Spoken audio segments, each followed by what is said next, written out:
Sup mga gar for today's video. Umuwi tayo dito sa Bamban, no, dito sa may Anupol, Bamban, Tarlac mga gar, sapagkat datapwat subalit piyesta po ng mahal na patron na San Isidro mga gar, no.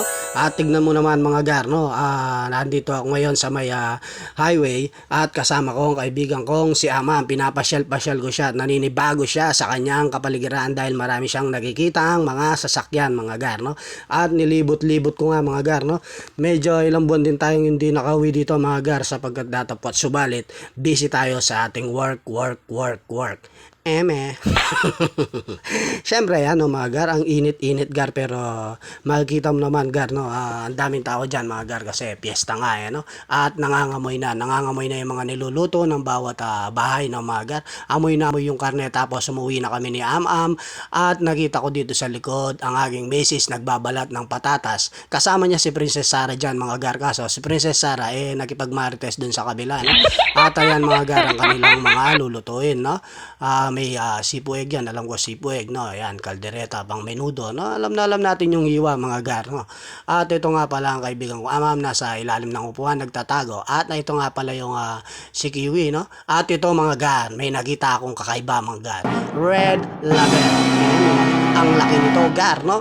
Malas na lang kung hindi ka masenglot nito mga gar, no. Sa sobrang laki nito gar, ilang liters ba to? 3 liters, nakaduyan pa mga gar, no.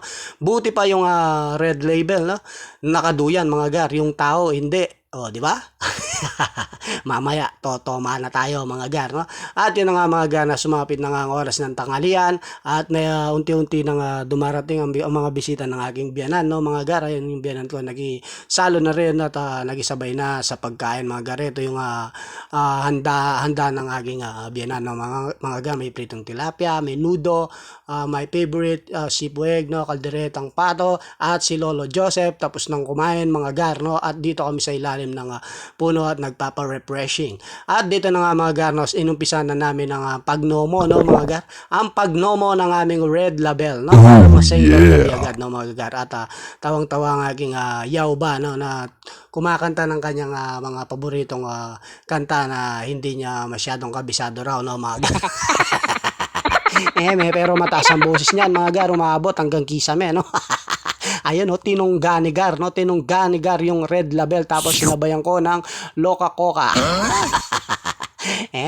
Ang sarap gar, no, gumuguhit sa lalamunan sa iyong bronchial tube papunta sa iyong large intestine, no, yung init, no mga gar, ang init ng Red Label, no. At ayun na nga, no, kumanta na rin, no, nagpakitang gilas na rin ang ating Yauba, press from Taiwan, si Soy Al, no. Aalis na siya mamayang gabi, no mga gar, mga alas 11 daw ng gabi, no.